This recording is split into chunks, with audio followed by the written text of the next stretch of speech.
with every closer look comes an even better question. It reminds me of how people talk about space, that wonder of the horizon of what's unseen. I know that came from our thinking, the wonder of, is this how it is? This is amazing. Wait, what else is there? Let me look a little bit more. What's going to be my noticing today that's going to keep me thinking about it for the rest of the evening?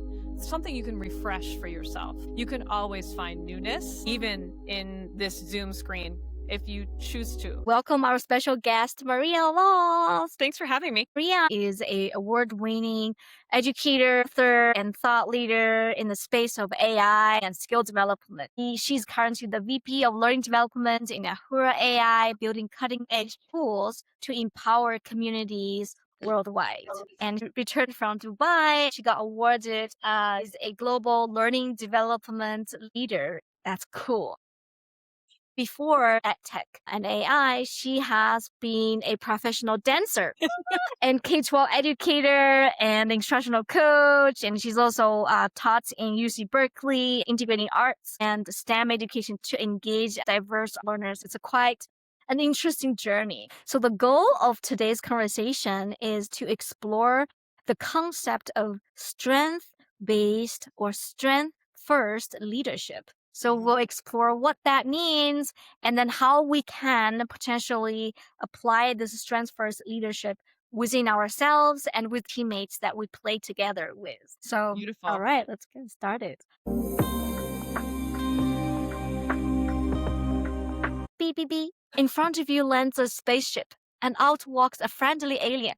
If you were to use one word, one sound, or one movement to invite the alien to play, what would that be? I'm going to go with the thing that is my initial response to everything I'm ever encountering, whether it be a person, a plant, my first coffee of the morning, and that is just the biggest, most genuine smile I can possibly muster. I think that says so much as an invitation and setting expectations that I'm going to be delighted and inquisitive. So yeah, I'm going to go smile. That's beautiful. And I think as you smile, something also is very beautiful is your eyes. Like when you smile, I see sparks coming from your beautiful eyes.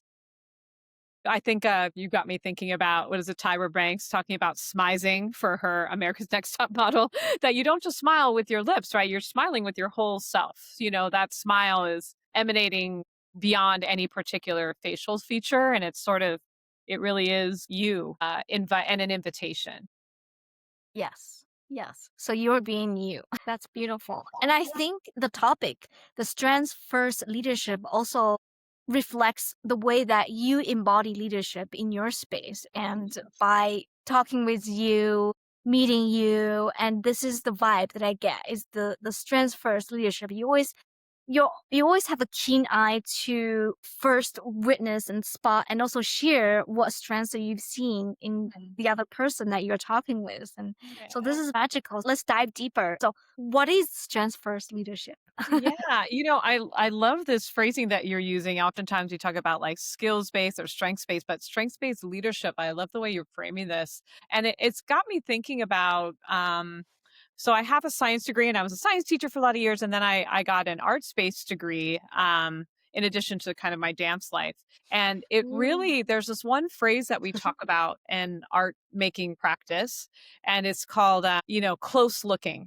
And I guess you could say in science world, it's observation, but close looking sounds so much better, right? And the idea of like, you always want to step in and look a little bit closer, because the closer you look at something, the more you find. And so I think being a teacher for so long, you're focused on these gaps and you're dealing with, quote unquote, classroom management, which is always sort of a negative thing, right? You're trying to like get everyone sort of on the same like non-chaotic page. It's not particularly strengths-based. That's not what's happening there.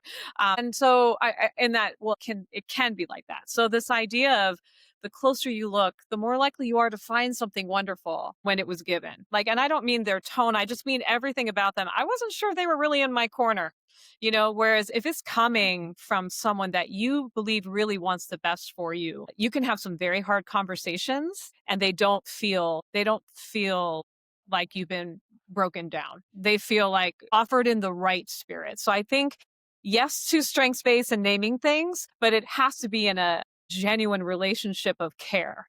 And that takes time and trust and sort of emotional intelligence for you as a leader to kind of be very intentional about building that. I think that's one. But I would also give an example. I'll give a really simple example. So when I first decided I was going to start integrating art, like modern art and stuff, into my chemistry classroom, which is not necessarily like the most intuitive fit for most most folks right away. I started really simple. When students came in the room, I might have a picture up on the screen, and it typically would either be something like I took like a microscope picture of something really small, but it's blown up so the perspective is a little different. And then I would ask students not what it was. I wasn't asking them to guess what it was. I asked them to give me a headline, almost like a comic strip, or for this thing. So I might wind up in the room getting to see already someone knew that was a piece of pollen in a nose in a nostril, even though it looked like an alien out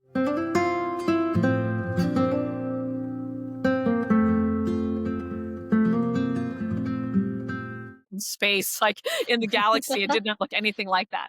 Like I could already tell who might have some expertise in this area or some interest in this area that I wouldn't have been able to get probably as interestingly enough in a way that invited everyone else in, as opposed to, oh, that kid got it right. Like this was funny how they named it. And then the students who didn't necessarily have like an experience with it already were intrigued about what we were going to talk about, and they got to have another way to impart a contribution to the team, which was some delight, some creativity, some innovation, some humor, things that not everyone has. And I know that might sound like a small thing, but for a student, we have to remember, particularly for students, in your everyday career life, their goal is to find something you're good at and then you do it every day. Mm. But in school, Mm. every hour you switch to something else that you're probably not very good at yet and you most likely didn't want to do. So this idea of kind of lowering the expectations for an entry point. You don't have to know the right answer to participate. Let's all share it. And then Mm. we can enjoy the humor. Great idea. Love the creativity. And let's move into what it actually is. And what are the things? Now let's take another close look at it. What questions are coming up with you now Mm. that I gave you this hint? And that space, I think that's what art really kind of like opened my mind about. Even something as simple as, if I had done nothing else, Gianni, if I had not pursued it any further to create more in depth like units, just that action every day for me, finding interesting imagery, either from modern art or from science, and presenting it with interesting prompts that were not what they were expecting already. That's modeling innovation and other things. And then inviting a different way for students to engage with me and each other and with science.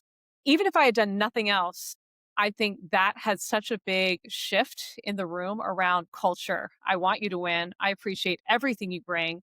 Now let's make it bigger and better for all of us across the board. And that is a very vivid memory for me. I have goosebumps thinking about that small brave, like, okay, I don't know if I'm going to be in trouble for doing this thing that does not look right away like it's going to be worth the time. It was very clear within the first week. This was absolutely worth the time. Beautiful. Um, my heart is receiving this energy. So how does that apply in the business context? Because you are leading this fantastic team in an AI education company in a startup world, and I would assume the context will be much more s- uh intense. So how do Yeah. you, yeah, for So, that? yeah, and I feel like innovation in general, but particularly AI, which is the only thing any of us are talking about every day. And still half the people we talk about don't really know exactly what AI, the letters mean. And then the rest of us who do know stuff, it changes in the next hour. Like this is a very Mm. rapidly shifting landscape and it's exhausting. The fatigue of that and how Mhm. hard it is to get to a place of familiarity. And I think one of the things around close looking, that framing of just look a little closer. What else do you notice? What do you have questions about? What could be possible?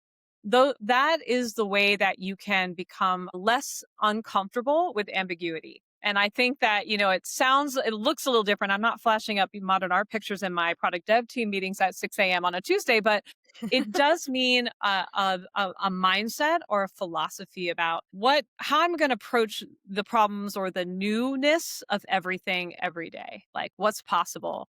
Wait, have we really looked at all the Mm. ways? Like, and just inviting the strengths or naming them, because another thing in product dev is things often aren't exactly what you want. My colleagues have told me being an engineer is pretty much The question of the day is what doesn't work today? The engineering philosophy, like that's just what you get used to. And that can either be funny or it can be sort of like resignation or it can be like intrigue and that close looking vibe or mindset, I think for me, particularly as we engage folks outside of product development that are in maybe sales or marketing, business development, that may also not be feeling super comfortable with AI, but they're excited to move forward with our mission based work. But how do I remind them that they have a very real place at the table and that they do bring strengths? And I think some of that is in the language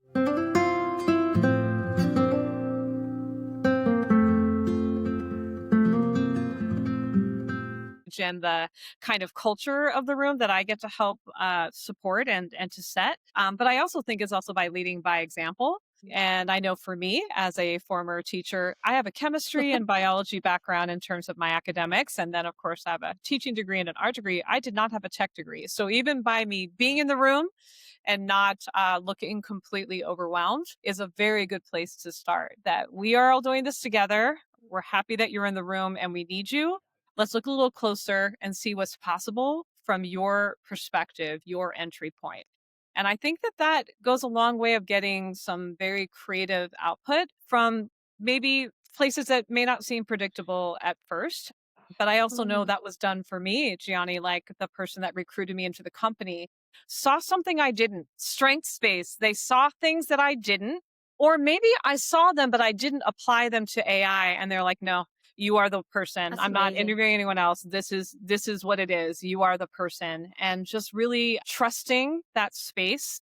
This person wanted me to win, wanted the company to win, and that gave me the courage to look a little closer, to think about what could be possible. Beautiful. How do you think childlike wonder play in this ability to look closer and see the strands? Are they related or Absolutely. I think I think even for me in having a science major, at first I wanted to be a music major. I played the flute. I was very much obsessed with flute you playing in high I didn't even school.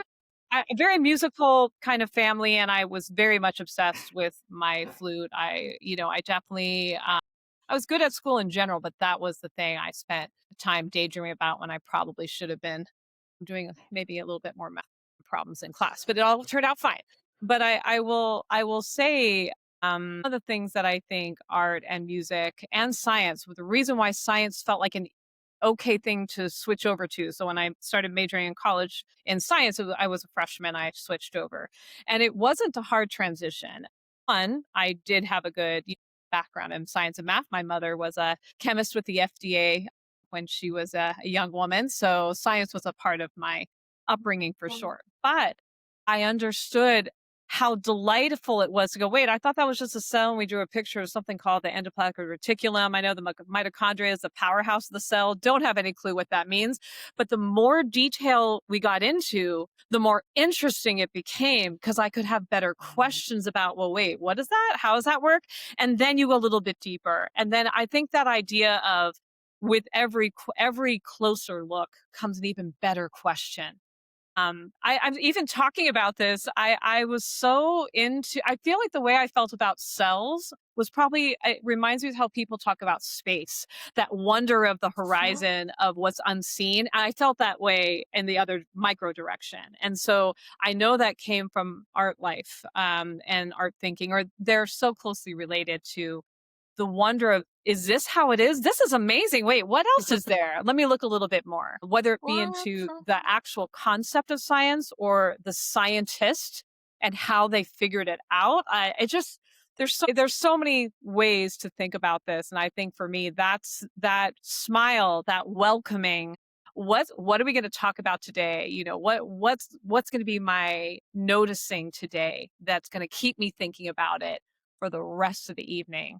That's is a constantly eternal, like something you can refresh for yourself.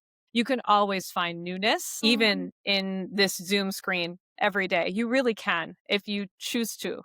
And I think that is a really powerful thing to keep in mind. I simply asking a question. What's new things that you're able to see today? Where's that? Where do you see it? Say again? What Do I see? So what's one new thing that you can see by by Oh, yeah. So when the I say prompt? thinking, I also mean, like, again, this idea. So we have this little museum thinking routine would say, I'm seeing, I'm thinking, I'm wondering. So I'm seeing is I'm like, seeing, I'm seeing I'm it's a thinking. blue flower. It's really very like just observation.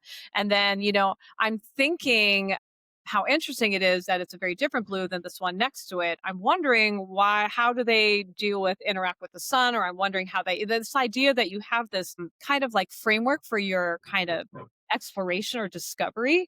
And it always ends in wonder. Like, wow, that is really interesting. Oh gosh, those two are related. Like, there's always a reason. For example, my students and I are always really interested thinking about, when you're little, you learn that, leaves are green. But when you look outside at stuff, they're not all the same green. And some of them are decidedly not green. They're very dark brown, they're red. And this idea Purple. of thinking about how that led into a whole like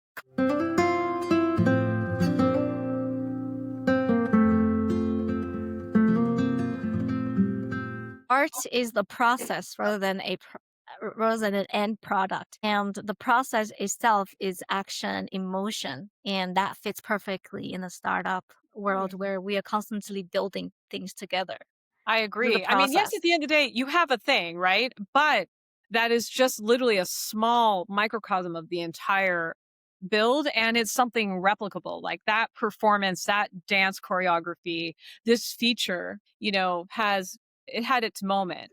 But the way that we work together, how we choreograph, the way that we are kind of attending to the next feature, those things you can expand out. You move beyond. I think that's been really powerful for me to see this sort of overlap in all these spaces, the classroom, the stage, and now here in the boardroom and the tech lab. Like there's more similar to them than not.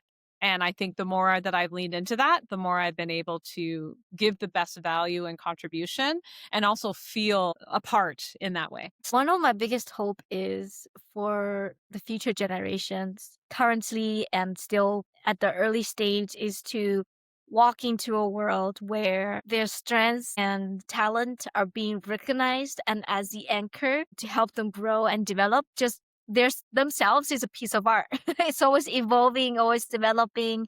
And there Mhm. are loving people who really see their talent and their strengths and really anchoring in that space and bringing that as they grow and they develop. And that could potentially reduce a lot of anxiety, a lot of stress, a lot of potential depression, and everybody get to see their value on a day to day, minute to minute, second to second basis. That would be just such a heavy weight getting lifted You by know, this simple approach. I so agree, and I think working with teenagers, both high school and university, I feel like sometimes the stereotypes we have around, adults are so rigid and kids are so open. No, they're not. They're in this identity space, and it's sort of I'm not my parents. I'm this person. I'm this thing, and they've got like this one central theme that they've centered around in their early stages of thinking about their identity, right?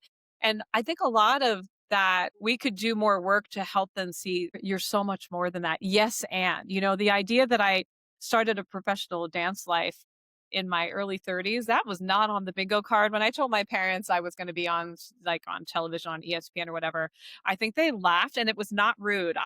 I think I was the most cooperative. I got the most cooperative award on the my high school softball team. Gianni, that's not a good award. So, why not take a little bit further? And if you change your mind or it doesn't seem like it works, fine. But I think just don't cut off the journey. I would also say, this is not for everyone. I also know I'm a particular, personality type. I am curious. That is going to be how I am forever. But I do see people taking themselves out of things they care about, feeling like they should. The good on the other side of it is the nice thing about becoming a more mature kind of veteran career person is that you do have a lot more confidence in your own competence and you are more centered on what it is that you really want for yourself. So I think just attending to that again, pay attention to that, give space for that. Gianni, you and I were talking right before we got onto the call about this breathing routine that you had us do together to kind of center. And it really got me thinking about how little I've attended to that and how powerful that was to have that moment going, wait, why am I too busy to do that 4-minute thing that just really set us up for an incredible conversation. Once you decide that something has affected you, don't brush that aside. And a lot of things become possible that you had decided were not when that is true. Beautiful. So it's kind of like we are close looking, and we started with close looking to the outside, the events, the other people, the people that we work with, the product that we're going to build. And as we evolve our conversation, we're moving into looking close within, Mhm. noticing when we see something, what is our bodily responses to it? How do we feel? Do we feel the tinkling? Do we feel the desire? Our body wanted to move, just like you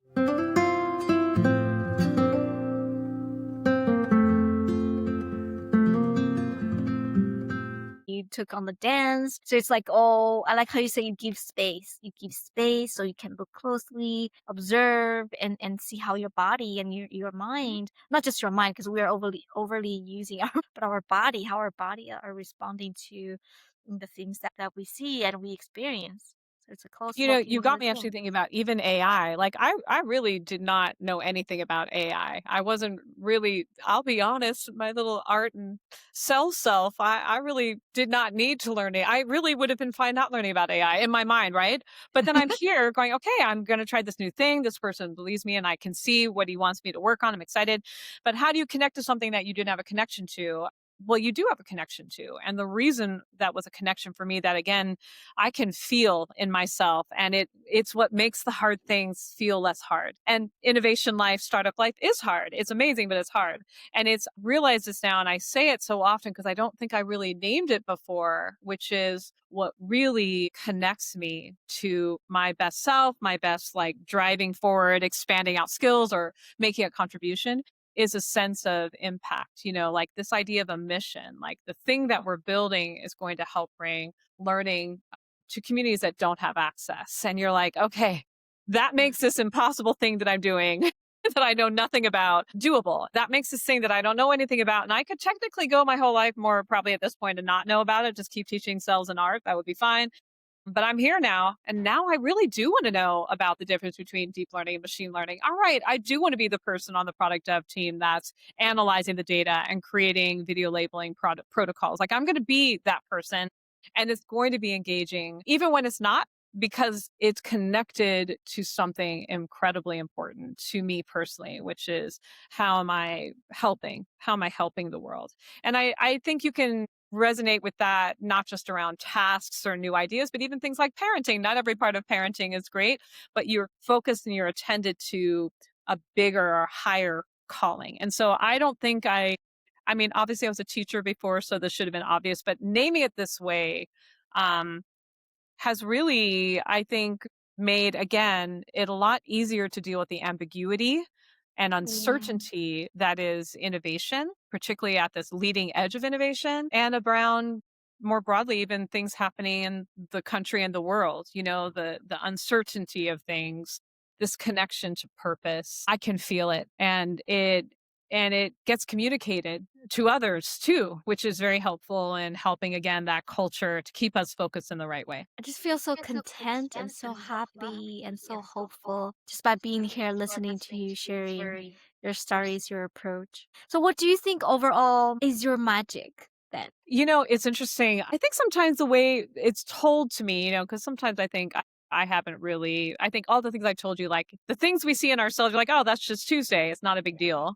But then people reflect it back to you, like, I'm getting the same four themes all the time here. This happened to me early on in my career at my startup. I was taking like a women's leadership class and they had us do an exercise where they had us ask, they said, pick five people, maybe someone from your home life, something from your work, someone in your friend group, whatever. You decide and ask them the same question. When I'm at my best or when Maria's at her best, she is. And then give an example. And reading out what people wrote that do not know each other in very different spaces or phases of my life, and all of them saying like literally the same thing was really powerful. And I think I'm still kind of, even like 2 years later, thinking about it. It wasn't a surprise to hear it, but to hear it so strongly and the same. There was something really powerful about thinking that I have been myself my whole life. Like it hasn't, I thought there'd be some changes over time, but this thing still is the thing. And it is that idea of sort of hopeful energy. Energy is the word, but I don't think it even means like upbeat. I think it's deeper. Like you said, there's something hopeful. And I do think it comes back to that curiosity that, I don't know, that idea Uplifting. of what's possible, what is this? Oh, I want to know more. I think that that is a very renewing mindset to be in, and if you aren't in it yourself, to see someone else being that way in that moment, you get to experience it, or as a reminder that that is open to you as well. And I think that that idea of energy or uplifting energy, I don't know, I think that is something that before that experience, hearing from others,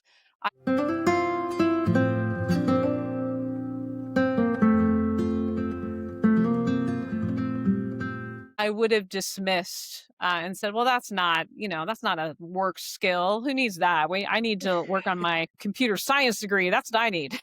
I need to go learn how to code." But that's not what's needed for particularly in learning. I mean, yes, I work in product dev, but I also do a lot of engagement with learners, even in the AI space. And learners don't need another coding class. There's many experts with many years experience doing that. They're needing something else, and that is sort of the foundational sense of confidence in your own competence that I can do. And so it's got a chance for me to reframe what I saw as a personality, um, I guess a personality trait into something bigger. I think it's a mindset, And embodied, lived mindset, yeah, like even like a, I don't know, it's not even like a philosophy philosophy, of life because I'm not trying to do it. So it's sort of way intuitive, of but I do think it is a being, choice. a And I will choice. say, I taught for over 25 years. I was a high school teacher, and then during that time, I was also at UC Berkeley as well with undergraduates for another 4 years. So during that time, that's a very long time to be a teacher, and so I don't know how easy it is to maintain this space. When you're doing that same thing, as lovely as students are, it can be very challenging to not get jaded, to not feel Mm, less hopeful because it's hard to change institutions. They're always the same budgeting concerns. There's a lot of the same recurring roadblocks to being your best teaching self or to have students have the most that you want them to have, right? So when I think about that I did not leave the classroom because I was burnt out. I still engage with students every single week on my own time in a classroom type of setting, or learning experience. I think it has everything to do with this mindset or this sort of approach to life. I think it is bigger than just a personality trait. It's almost like a necessary quality to engage in a world that can feel like it isn't trying to work with you. Yeah. yeah. What would be one simple daily practice that you would recommend our audience to try in order to keep this sense of wonder, this sense of curiosity, this sense of always being able to look closer, to find something new and get excited and just Yeah. keep the grind, making it more attractive and fun and natural. I know, and I'm sorry, I don't remember the name of the book. It's Julia Cameron's book around like an art practice, and I can't remember the name of the book. I feel really bad about it. But I read this book.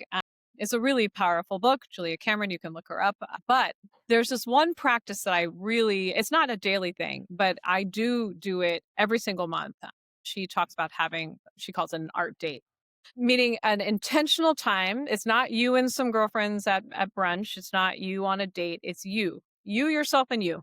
And you do something artful. It doesn't mean you have to go see, the Lion King for a bunch of money. It could be that you go to an art museum and you're only in the, free downstairs space at SF MoMA. It could be that you see a friend at a local like theater production, or it could be that you go on a nature walk by yourself. And the idea is to allow the world in a wondering space. You know what I'm saying? Like it's not for a Mhm. purpose. You're not taking tourist friends that are here for, the weekend to see the sights. It's you, yourself, and you. And there's something really powerful about that. I just did it last weekend. I got on BART. I went to SF MoMA to see the Amy Sherrill exhibit. It was incredible. I stopped by for a coffee upstairs and then I walked back to BART and came home. So it was about 2 to 3 hours total time. And it, it it reminds you that things are bigger than the world that you live day to day. And there's something about the quiet space is very powerful and may not be something that most people find that they have time for. Or when they do at home, they're fatigued, so they're just watching television, which is fine. But this is something out in the world, low stakes, and it's consistent. Every time I do it, I feel better about everything. Even if I didn't know I was feeling bad about anything, I still feel better about things. I feel more connected, even though I was alone. And I think there's something very powerful